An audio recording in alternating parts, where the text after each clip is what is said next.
Take two.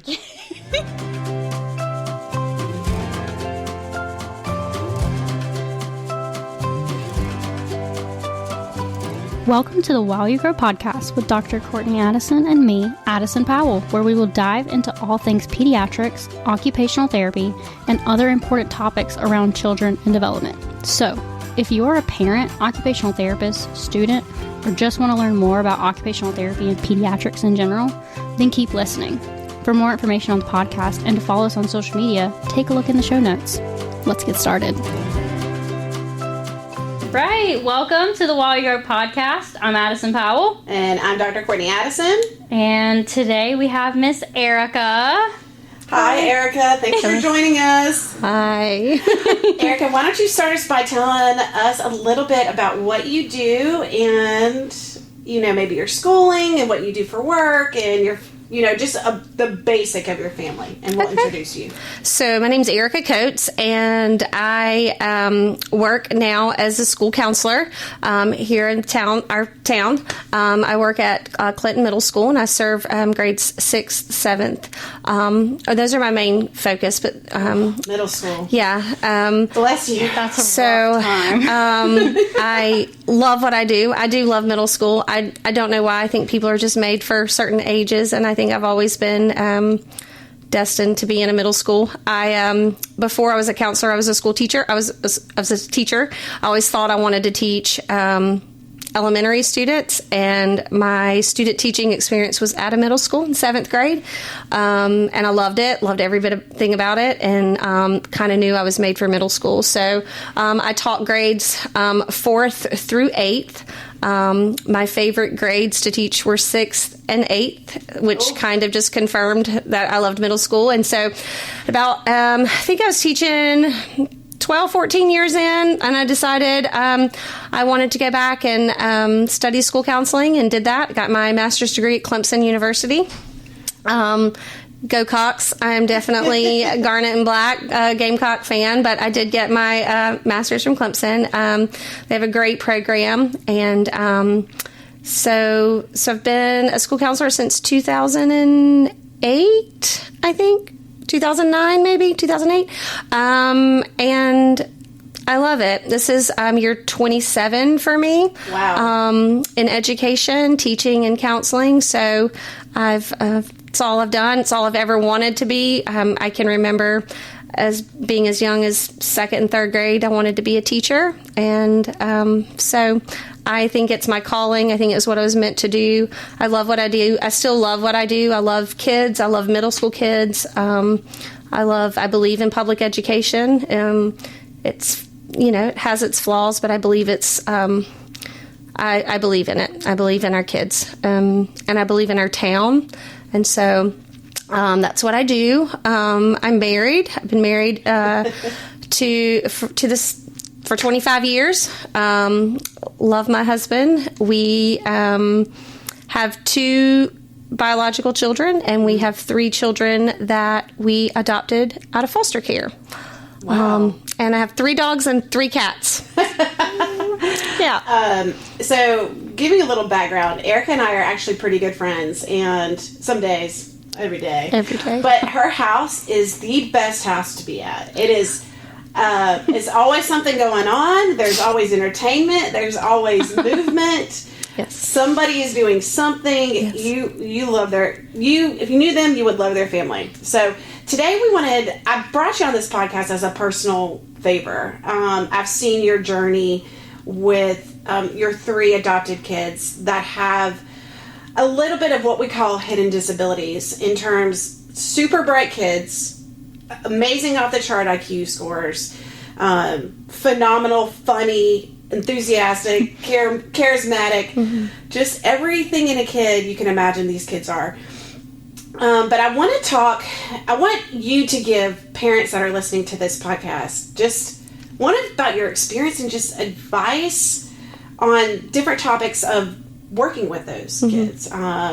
So do you want to talk a little bit about their backgrounds? I'll let you talk about your 3 young ones. So to give you some background about why my husband and I decided to foster. So I was homeless. myself. I have a twin brother, and my brother and I were, for lack of better words, a part of the system. We were never officially in foster care because it was just kind of, back then you just didn't do that, but we were essentially homeless, and we moved from house to house to house. So from the time I was about second semester of 8th grade until I graduated from high school, I lived with different people, okay? Whoever would take me in. Sometimes it was a friend's house, or it was my brother's friend's cousin, and they would let me stay. So, but overall, I lived, and we never lived in the same house. He was with friends, I was with friends, or different people. So, and it was hard. And so school was a place for me to feel success, to feel like it was a place I felt I belonged, which is why I wanted to be a teacher, because my teachers were, the light for me. The first time I was ever told that I was smart and that I could be anything I wanted to be was from my 3rd grade teacher. And so I wanted to be just like her. Shout out to Miss Mahaffey, wherever you are, Miss Mahaffey. So she taught me 3rd grade at Lexington Elementary School. So, but I knew that my brother and I couldn't be the only ones in the world that were kind of living like that. And so as I just went through school, I just wanted to be that person for kids like me. And so, which is why I went to be a teacher, and then later to be a counselor, because I thought, there has to be, I can't be the only one. And after teaching, I knew that I was not the only one. And so after teaching for a number of years, I saw, or after counseling for a number of years, especially at the high school level, I saw where kids were either being kicked out or having to move or change schools, right before their senior year or right before their junior year, before they could graduate, and they would move, or they didn't have the stability at home. And so I thought, we can be foster parents for these kids so they can at least graduate and have a chance at life. So that was my goal. But, that was our goal as a family. We thought we would foster older kids, get them to graduation in hopes that they could be successful, or have a chance at life. It's, because school was the key. If you got school, you can do it. Right. So that's kind of how that started. And so we went through the process to get our license and be foster parents. And then we get our first call, and it was a 4-week-old little boy. And I was like, 4 weeks? That's totally not what we said, but okay, and the placement was going to be a temporary placement, like 6 months. And so I was like, okay, we can do that for this kid. We'll plant a seed. 4 weeks, totally went into fostering thinking I was equipped, that I had the answers. I knew all about it. I mean, I'd been in education for, 20-something years. I know what to do. You had already 2 kids. Yeah, I had 2 kids. I was the bomb parent. My kids were great. They had good grades. They listened. They were, I knew all the lingo. I knew trauma. I knew what trauma was. I knew how it affected children. I knew how, because, I was always on the other side of the table. I was always talking to parents about, about these things. So I was very well equipped to handle it. And I hope that you guys sense the sarcasm in my voice as I say that. So, and shame on me for thinking that. But, so we went in thinking, we got this, as parents. And my husband just followed my lead. He's like, whatever, you got this. I believe in you. I believe in you, Erica. So, that was the plan. So we got the 4-week-old, and later on that day after we accepted the placement, discovered that he had a sister who was 18 months old and wanted to know if we would take her. So we'd already said yes to him. And so we were like, I'm not sure. And then we were like, yeah, why not? 6 months. And so that's how we acquired our second placement. And so we went from a family of 2 to a family of 4 overnight. And, they were young, 4 weeks old and 18 months old. And I forget what your question was, but I'm still talking. And so we just tried to, blend the families and tried to just give them their basic needs. Their basic needs weren't being met. It's why they came into foster care. And so we just, our focus in the beginning was just basic needs, getting them healthy because they were sick, making sure they were fed, making sure they were clean, getting them, into therapy, speech therapy, OT, whatever they needed. And that was kind of our focus in the beginning. And that was hard. There was long nights and, lots of emotion and just because you had two other kids too. I had an 8-year-old and a 4-year-old at the time. So it was 8 for 4 weeks and 18 months, wow. At the time. Sounds like madness. Yeah. And so, so then, life goes, and then we ended up getting our third, fifth child because he was the biological brother of our first two placements. So we ended up having all 3 siblings, same mom, same dad. And then, of course, 6 months turned into, now almost 10 years. And so we couldn't imagine life without them. But like Dr. Addison said, it's definitely a crazy, chaotic life. But I tried to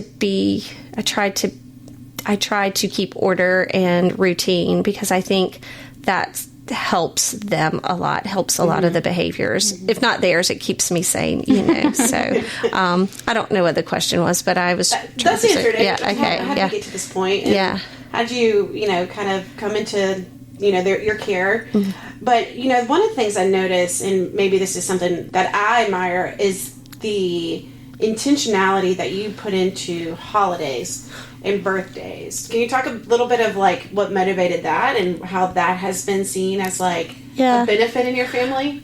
So I think my obsession, and that's the word you want to use, with birthdays and holidays comes from my trauma, which I have to constantly be to keep my trauma in check from my childhood and not to impart that on my children or things that I do, I have to deal with my trauma and I can't make it about them. But so I think the birthdays and Christmas especially, but all holidays are really important because we never celebrated those. And I remember being that kid that came back from Christmas and everybody talked about what they got and I didn't get anything. There was nothing under the tree. There was not a tree.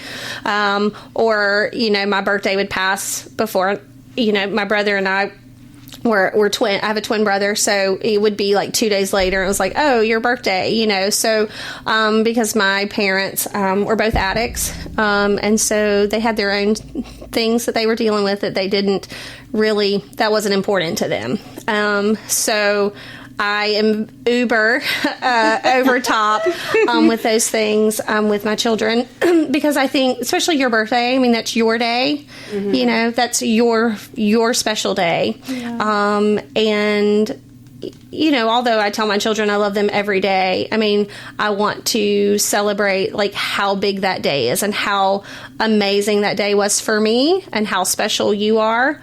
And so we do celebrate. And of course, Christmas, it's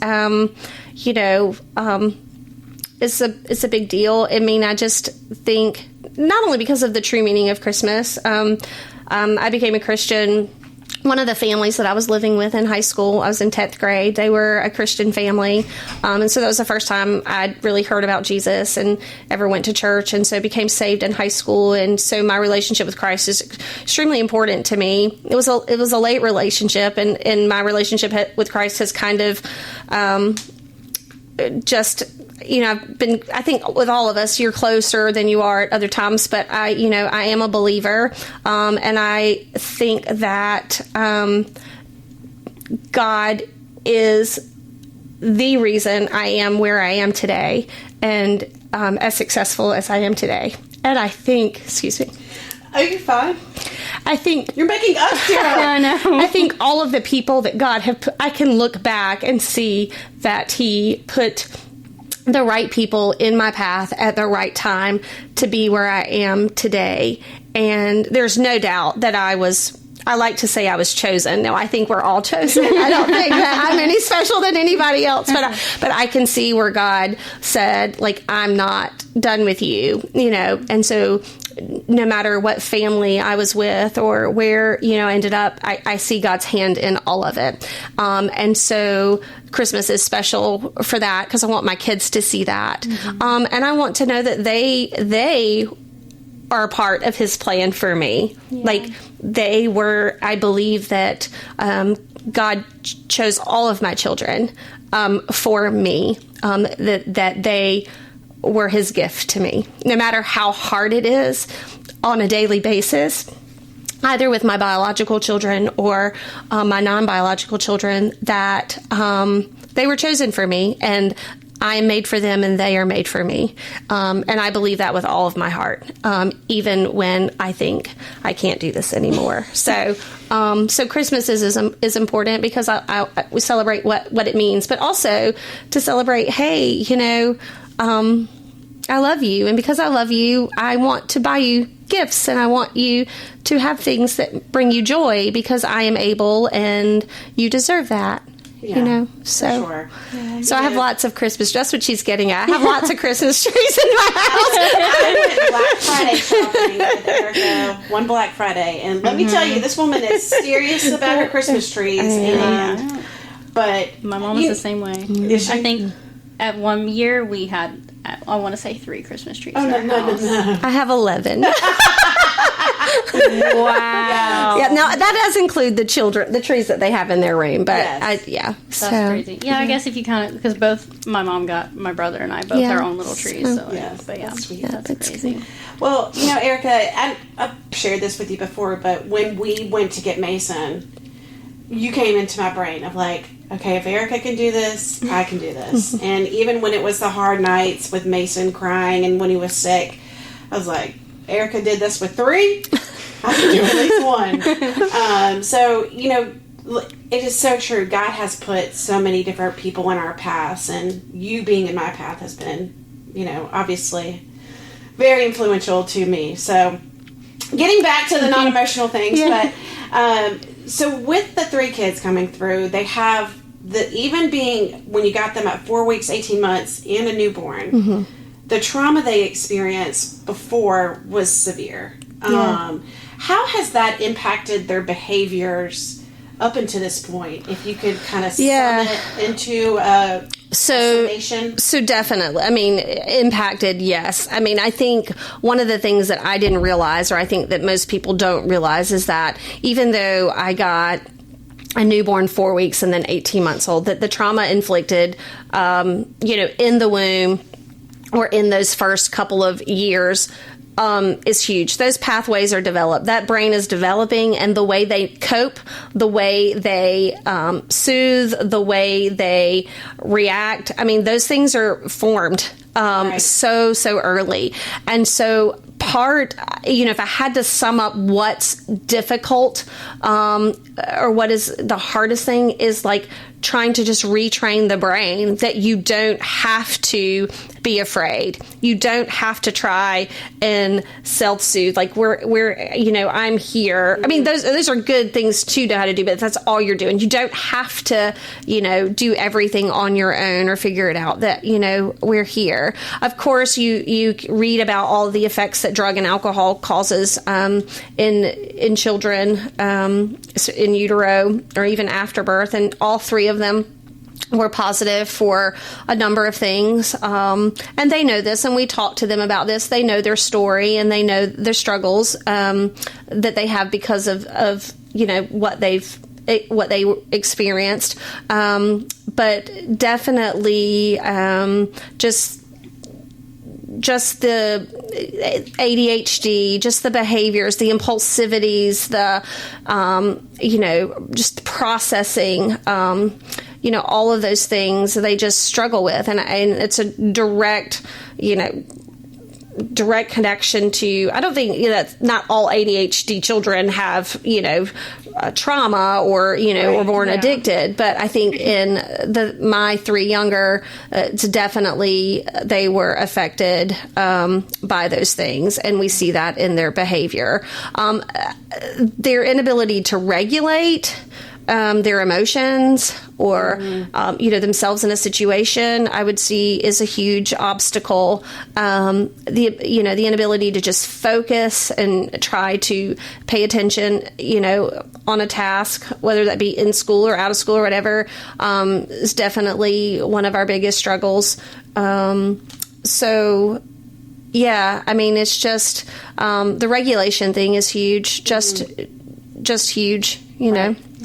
And I think what's fascinating, and I kind of alluded to this earlier, is that they are extremely bright. Yes. And creative. And I'm not talking just like, oh, that's a smart kid. Like, they are intellectually above average. And so talk a little bit about dealing with these super smart kids, but having difficulty with their sensory systems. Yeah. And what are some strategies you've used to kind of like find that middle ground of like, but you still have to sit down and eat your dinner. You still have to sit and attend to class. But I know you're struggling with these, but I know you have the capacity of some sort. So saying that over and over and getting them to hear that is probably the biggest thing for me, because just wanting them to know that, like, this is a struggle for you. Like, I need you to know that this is something you struggle with. I see it. Your teachers see it.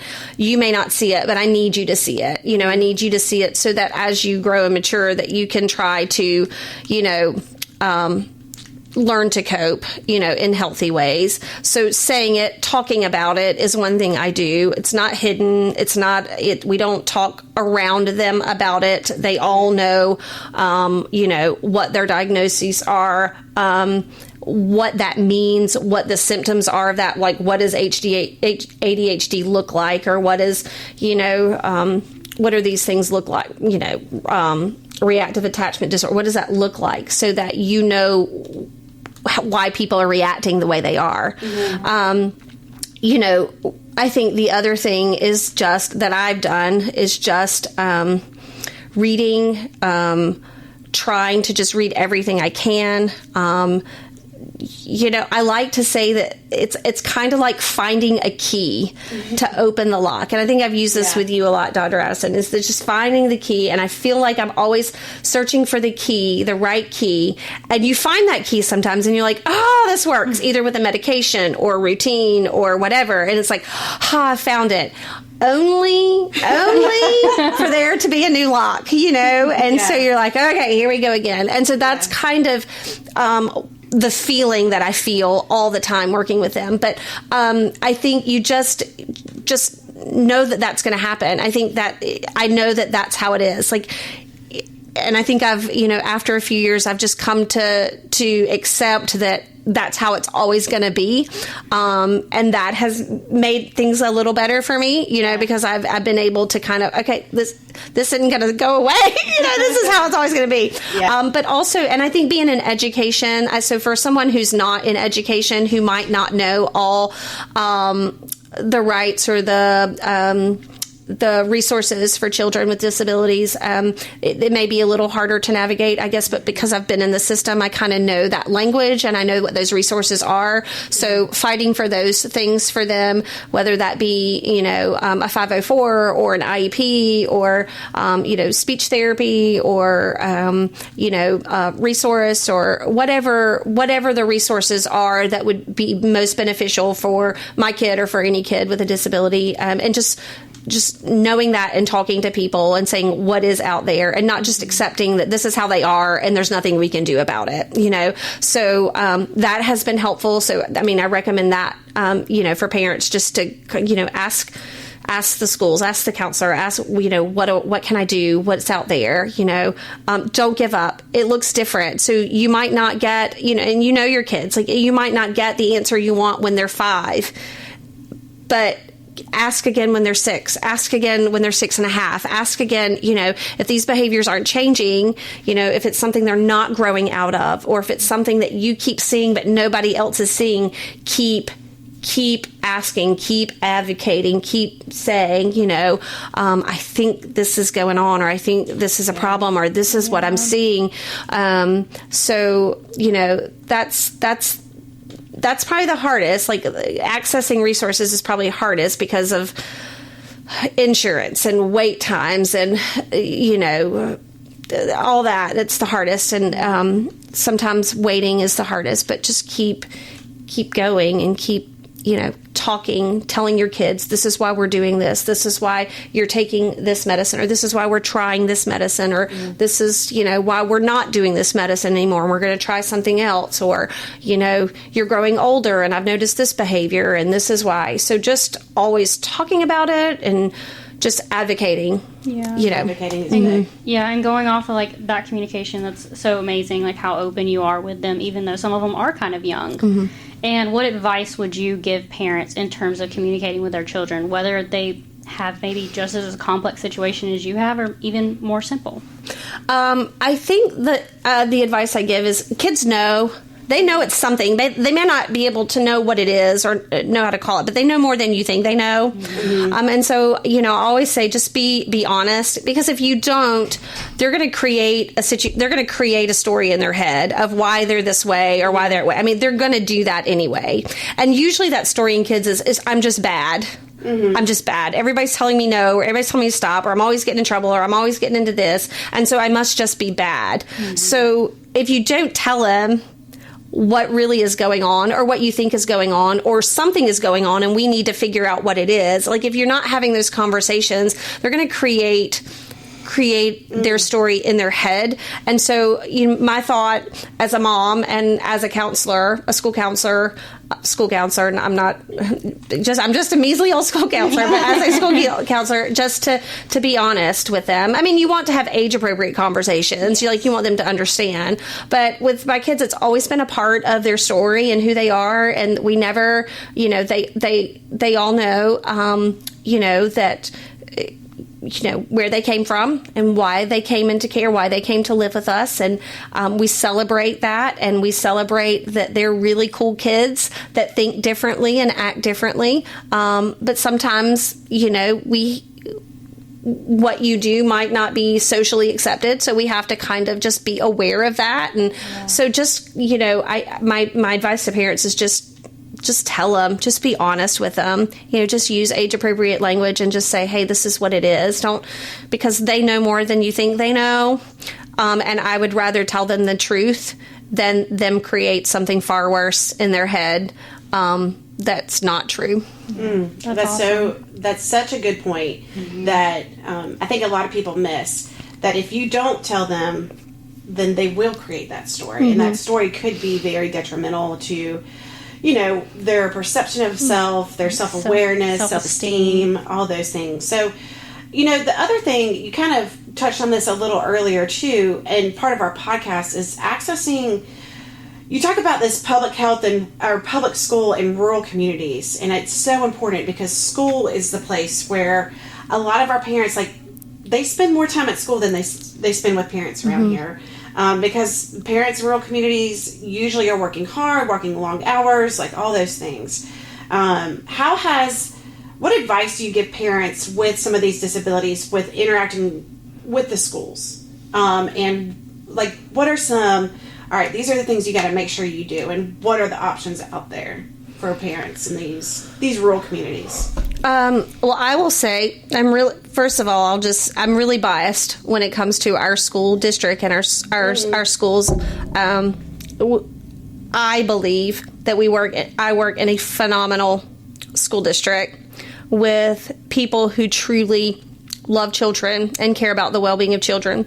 And I know people have had, we all have our experiences with school officials, and some are more positive than others. And so we all have our opinions, but from the inside, and I didn't grow up here, so I'm not from Clinton. I have no stake I have no stake here, Clinton. I grew up in the Columbia area, Lexington, Columbia, that area. So this is not where I was born. So I have no, there's no reason for me, wasn't born and raised here, but we have phenomenal leaders, teachers, counselors, nurses. I mean, our staff they really believe in public education and schools. And so if you've had a bad experience with one person, don't stop there. Ask to see someone else. Ask for another counselor. Ask for another, who else can I talk to, and that's okay. Like if just constantly ask, what can I do? Who can I talk to? I'm concerned. What do I need to do next? So, but I do think our district is amazing. And I think we do have people in places that want to help and want to serve kids and want to, tell you about resources to help to help your children. So I'm kind of got lost there in what your question was, but just ask. We have wonderful school psychologists that work for our district that are very knowledgeable when it comes to testing kids, and we have counselors. We have mental health counselors in our schools that work. We have Department of Mental Health. DMH has a counselor in our schools, and then we partner with Thornwell Community Outreach, and they have counselors. We have 2 counselors with them that are housed in our schools. So, I mean, there's just a lot of there are people there to help you and to answer questions. And now I don't know what it's like for other towns and other small towns and other school districts and other schools. I can only speak for, Lawrence 56. I've been here for... I think she's trying to get a raise, y'all. No, I'm on the end, so I'm good. This is the truth, because this is year 27 for me, so I have nothing to lose here. But I do. This is 25 years in this district. Right. And, they're great. And there's just from the OT, from the speech therapist, this speech pathologist, they're all just great and really truly care about our kids and helping them and working. And so, they work with each other. So like the psychiatrist that one of my kids sees works with the mental health counselor that she sees and that we see as a family, and works with the developmental pediatrician. Like they're all on my chart together. Like we're all talking and sharing, and they know, like when I go to the appointment, they know what we were doing in therapy, or they know what the psychiatrist is thinking, That's so really so our school is open to doing that, the people in the school. Yeah. And I think just to kind of sum up what you said is just don't quit, advocate, and just know that there's others out there. I work with a lot of families that have had, some negative experiences, but don't just settle. Like there's always options out there. Don't let a bad experience kind of deter you from those school resources. But you will want to quit. There are days, you hear me talking, and I promise you, there are people that I've called that I've just said, I don't know what else to do. I've talked to the other school counselor that I work with, and I'm like, I don't know what else to do. I don't know what else to do. I don't know how to help change this behavior, or help, or I've called you. I don't think I'm equipped to do this. Maybe I'm not the right fit. So I think you have those days where you're like, I'm not the one. I thought I was. I've been trying for 10 years, but I'm not the one. And I think you just get up the next day and say, I am the one. And even if I don't think I am, well, too bad you are. This is where you are. So get up and do it again. Yes. And I always say, I start my day with, the day is beginning, but the day will end. It's going to end. So whatever life throws at you, whatever behavior I've had to deal with, whether someone has, gotten in trouble at school or, peed in the floor and you're like, why are you doing that? Like, what is going on? Or, or threw glitter everywhere. Or put glitter on the walls. Or we just wanted to put Vaseline on the walls just to see what would happen. Or whatever the day brings, that day is going to end. Like, you're going to get to wake up and you're going to get to do it again. And it's new. It's a new day. There are consequences for your behavior, but we get to try again tomorrow. And so let's try again. And, and so I say this often to one of my kids, all right, like, let's not repeat yesterday. Let's, we know what we did yesterday. Let's not repeat that today. Let's try for something different. Sometimes that works. Sometimes it doesn't. And you're like, this day's going to end. It's going to be okay. It will end. So, one of the things I know you're a big believer in is discipline, in like a positive discipline way. Talk about, like, I guess your advice for parents. I see a lot of parents that are a little afraid to discipline because their kid has something going on, or they just don't know how, or they think they're overstepping. Talk about the importance of discipline within your family model. Okay. So one thing I will say about discipline that does not work. So, so when you have a kid who is impulsive or ADHD or whatever, and you keep seeing the same behaviors, and you are, say, spanking them every time they do this behavior, and the behavior doesn't change, that's not normal. Okay. What I want parents to know is that if you are spanking them every day for the same behavior and it's not changing, the spanking is not going to work. You're just now spanking them because it makes you feel better. Okay, you're not, or you're angry, or you're just whatever. It's not going to change the behavior. So that's not going to work. So if you're doing whatever discipline, and I'm not saying I'm opposed to spanking. Like you do what you got to do. Each your own.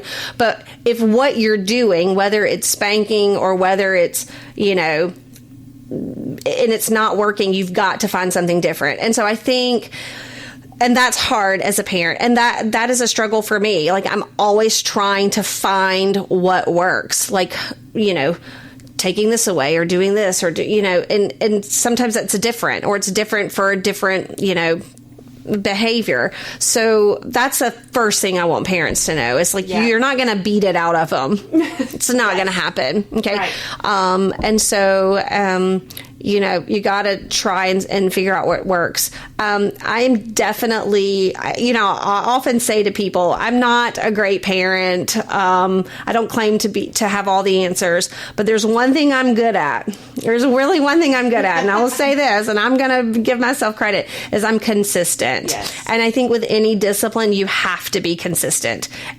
You have to be. It's got to be the same. What you say, mean what you say what you mean. So if I tell you, if you do this, this is going to happen, you better do whatever. You better do X. Like, if you touch that or if you eat that, you're not going to get any more snacks. Like, you're no more snacks for the rest of the week. Well, if I say that, then there's got to be no more snacks for the rest of the week. I can't give in on day 3 because they've been doing good. You know what I mean? So I try to be very consistent with my discipline. Mean what I say what I mean. And my kids know, like, can I have that? No. Can I have that? No. We don't play that game at our house. If I will say, the answer is no. It's going to be no if you ask me again. And if you ask me in 10 minutes, it's going to be no. So let's just quit this game. Like, you're not going to wear me down. You're not going to wear me down. No. So, just not, because they will wear you. They will do the tantrums. They will kick in the aisle. And we just, it's not, I'm not going to give that behavior attention. This is what it is. This is the consequence. The consequence isn't going to change. You lose for my older kids, if we're going to lose our phone for a month, you're losing it for a month. You're not getting it back after a week because you've been doing really good and cleaning the house, and because you're manipulating me, and I recognize that. And kids are really good at manipulating their parents, no matter what age they are. They can't help it. Whether they know they're doing it or not, they do it. It almost comes natural. Yeah, it does. It does. I mean, we did. I did. I was great at it. Anyway, so I think that's the biggest thing I could say is that, if the consequence is not working, don't keep doing it. It's because it's not going to work. It's not going to one day just magically start working, but to be consistent and to be clear. I feel like my kids know what the rules are and they know what the consequences are. I mean, they know. There are no surprises. You act this way, this is what's going to happen. I also believe in natural consequences. If I tell you to put your coat on and you don't, well, if you're cold, you're cold. I'm not going to fight that battle. And I think sometimes you can get into a full-fledged argument about putting on the coat when what really does that matter? If they're not cold, they're not cold. If they are, well, you'll wear your coat next time. Yep. So I try to, when there's an opportunity to have a natural consequence, I try to let that, play out and not pick that battle. Now, do I get drawn in? Of course, I can't say that I've never been drawn in by that. I have to check myself sometimes too, but I think those are the things I would say to parents as far as discipline is concerned. Yeah, you're definitely great at that. That's something, just watching you from the outside, you are so consistent, and your kids know you are. They know Erica don't play. Yeah, they'll say that too. Sadie, my stepdaughter, who I've talked about on here, when we talk about Erica, she knows Erica doesn't play. She knows what she's getting from Miss Coates. So, and I do have that teacher voice. I can break it out, even though I'm a counselor. You'll see, they'll hear that voice of I mean business. So, right and I will say my husband is the opposite, and so the complete opposite. So that's complimentary. I think if my husband were like that too, I wouldn't be able to be that way. It would be too much. Does that make sense? So I think knowing whoever parents your children, trying to also find a balance. I think there has to be a balance, because when I'm getting you, when you're getting it for me, I need him to be kind of the soft spot, not to undo what I've done. I mean, we always say we're a team, we're Team Coates. It's us against them, and the kids know that, they're not going to play us. Don't come to me because we're together. Y'all are going to move out one day and it's just going to be me and him. So we're not betraying each other. Y'all are, So he is kind of a soft landing. So I think that kind of gives me permission to be kind of hard sometimes, because I know he's not. So that helps too. Cause I will get into one of my kids and then I'll go in the room and I'm like, okay, I need you to go in there and just say, hey, your mom loves you. I love you. We're going to start over tomorrow. And he's able to kind of just bring it in for me. And then I can take a deep breath and then go in later and be like, I love you. I know that hurts. I'm upset. You've hurt me, but tomorrow's a new day. We'll start over, And we say that a lot. Tomorrow's a new day. Tomorrow's a new day. I really hope, I'd like to believe, and I really pray that my kids will know that, that I've always said to them, tomorrow, we can start over. We're not going to carry. Now, your consequence may be several days or a week or whatever, but we start over tomorrow. This is not something I'm hanging over you to so. Yeah. We can cut this out if we get to this point, but one of the funniest stories is when they decide to give each other piercings. Oh no. So these are the two older ones. Yes. And you talk about natural consequences, two of the best kids.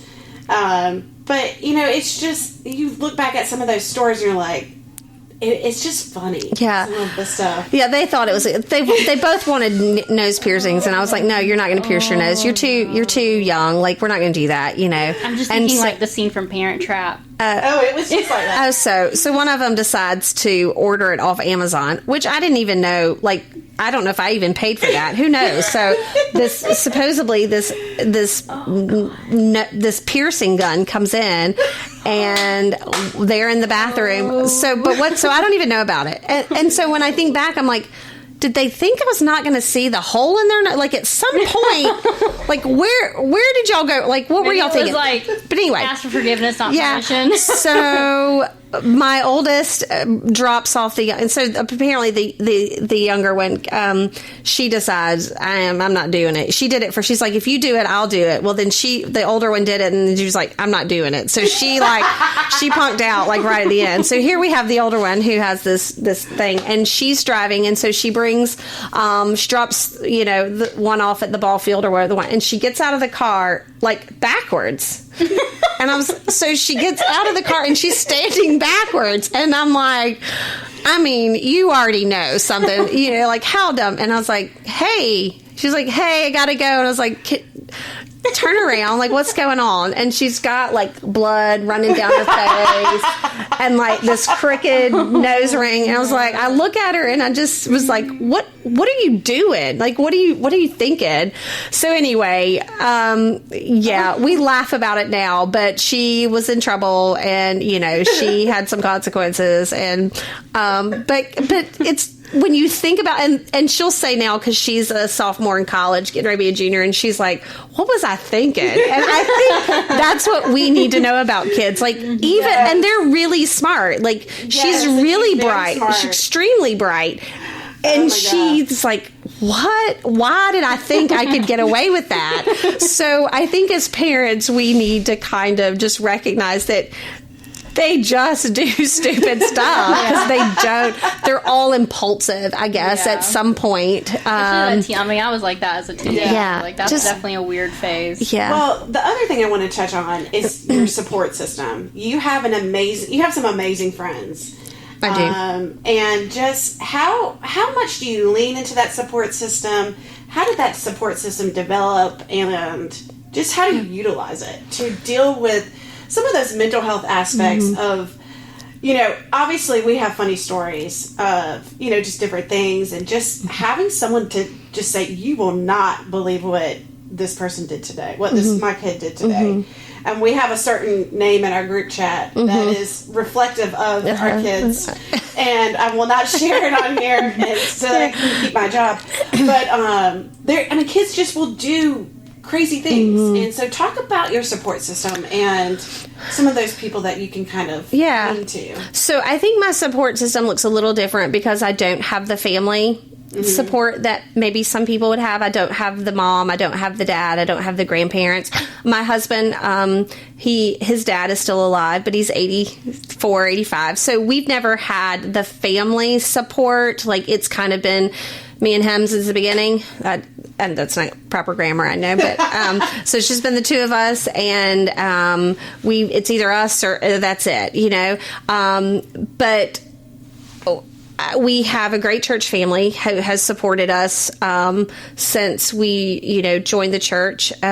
We attend First Baptist in Clinton, and they've been a huge support to us when, we've had surgeries, or we've had, or when we adopted the kids or fostered the kids, they've brought dinners and they've done that. So we have, they've prayed for us and over us and over our kids. And so that's been a huge support, our church and our Sunday school class. I have really good friends.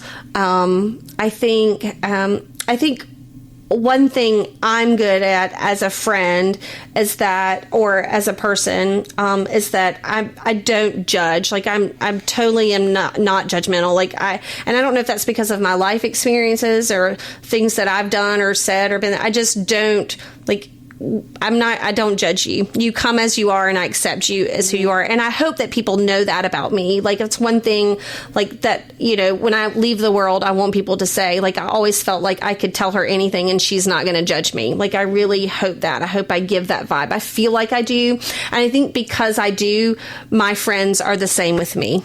And they feel like, she's not going to think of me differently. And so I'm not to her. And so I have really good friends. My friend Kate Katie, Courtney, my friend Sonia, I have so many that just will listen to me and accept me for my quirks and recognize my trauma and things. And so, and they don't judge that, and they just listen. That whole TikTok thing, we listen and we don't judge. I mean, yes. I love that because that's what they do. And sometimes that's what I need them to do. I'm not asking you to fix it. Right. I'm not asking you to do anything. I just need you to tell me that I'm not crazy and that I'm doing a good job, and that,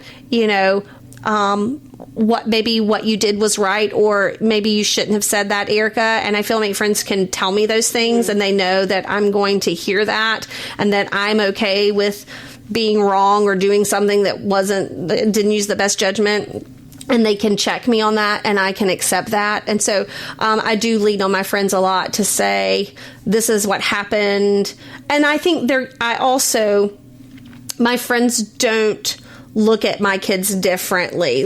They recognize that the behaviors that they do, they recognize where that comes from, and they don't look at them as bad kids or weird kids or whatever. They love them for who they are. They accept them. And so that makes it easy for me to talk to them and to tell my stories, and and know that they're still going to want to hang out with us, even though my kid just did that or whatever. So but just contributing to those relationships and trying to be a good friend back as well, because we all have our stuff. My stuff is not my stuff is big to me, but you got your stuff too, and so recognizing that it's not always all about me, that I have to be a good friend to them as well. And so, I've been very lucky to have amazing people in my life. And I will say, even my workplace, my school, my district, they've always been so very supportive of whatever I needed to do for my kids. They recognize that this is hard.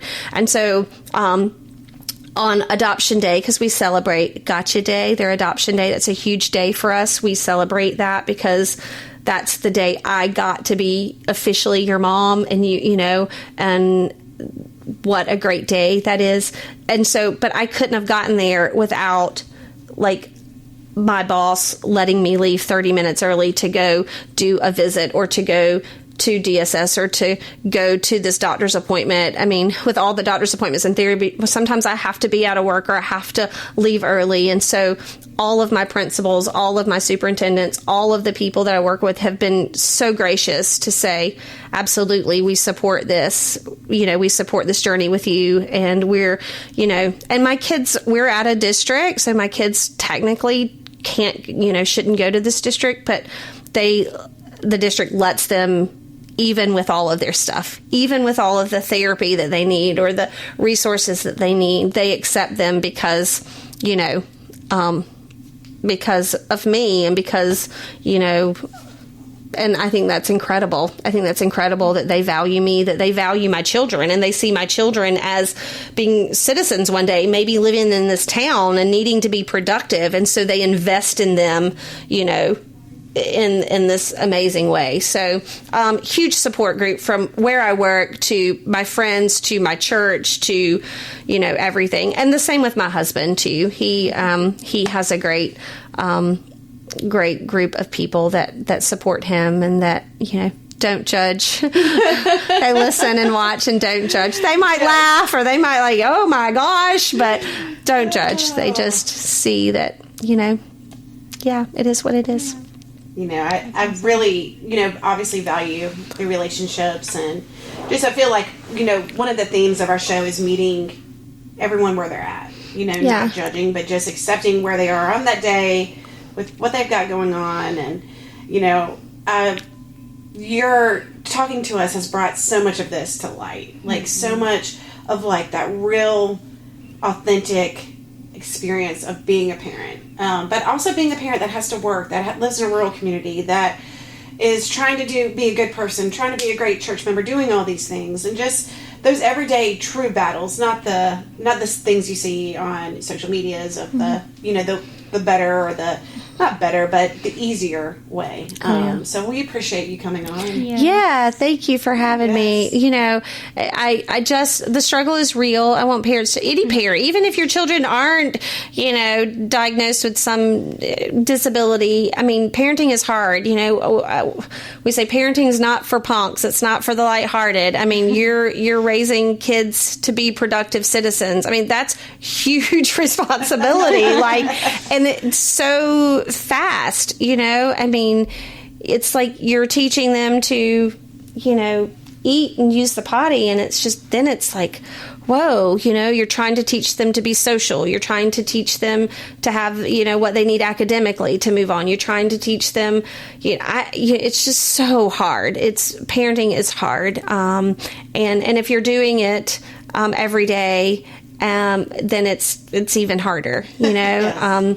And so I will say, life is crazy. I don't watch a lot of TV. When I do, I binge, because it's like I only got 2 days, or I got a day, so I got to watch everything I can. You're always on. You're never off. Yes. I don't think that ever goes away. I've heard that's just for the rest of your life. So, because, you know, I've been thinking, okay, 18 or when they finish college, I don't think that's when it ends. So, you know, we're not perfect. We're going to mess up. I mess up all the time. But today will end. We get to start again. We get to start again tomorrow, and we just take one day at a time. There's no need, and, you know, I catch myself worrying sometimes, but, like, you can't do that, because you're not going to fix it. I mean, worrying about it's not going to change it. You know, oftentimes I think about, like, one of my daughters struggles in school behavior-wise. I mean, super smart, can do it, but is so, she just doesn't fit the box of, you know, what public education looks like sometimes. I mean, she's very different. And so with that, you know, she's very unfocused and very fidgety, and, you know, doesn't make the grades that you think she's make. And so, you know, I think I lost my thought, but I just trying to get people to see, you know, they are smart in different things, and, you know, it's hard, and we're gonna mess up, but you just keep going. You just get to do it again. You know, I tell her all the time, we get to do this again tomorrow. I'm worrying. Sorry. Oh, I know I was gonna say, you know, I worry about her in 6th grade, and then I think, how am I gonna get through high school with her? Well, why am I in high school right now? Like, we're just in 6th grade. Like, so many things can change between now and 10th grade. So, like, don't go there. Like, always having to bring myself back. So I tell parents, you know, just want parents to know, let's just take one day at a time, 1 minute at a time, and then this day will end, and we'll do it again tomorrow.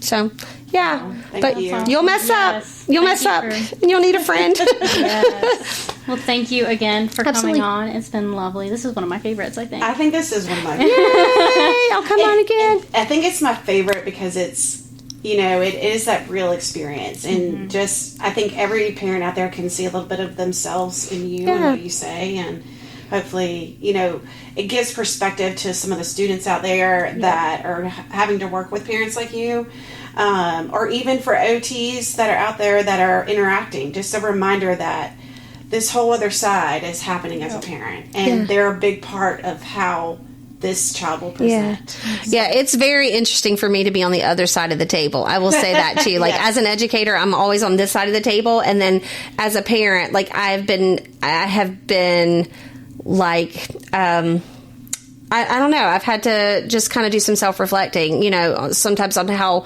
we talk to parents. Like, sometimes you can come across as know-it-all type thing. You know, it's very different sitting on the opposite end, because you want to. I always think too, by the time they get to middle school, like, this behavior is not new. Like, they've heard this. We really need to be careful how we come across to that parent. Like, if every time they come to school, we're just telling them how bad their kid is or all the things they're doing wrong. Like, okay, like, they know that. Let's do something else. Let's try to. So it's interesting to be on the other side of the table. But thank y'all so much for having me. I was extremely nervous, but that was good. And I'm not sure I answered. I don't know. You answered the best way. I was rambling. Your storytelling skills are so good, and it just, again, seeing, like, as a parent, just seeing a little bit of yourself in it, and just that you're not alone as a parent. Like, you're not the only one having these emotions. You're not the only one struggling. And, you know, that it's not, you know, it's okay to make mistakes, but, you know, again, tomorrow's a new day. Yeah. Yeah. Thank y'all for what you do. Thank you. All righty. All right. Bye. Bye. Thanks for listening to the While You Grow podcast. If you learned something on this episode, please like, share, and comment. Join us next time as we dive into all things pediatrics, occupational therapy, and other important topics around children and development.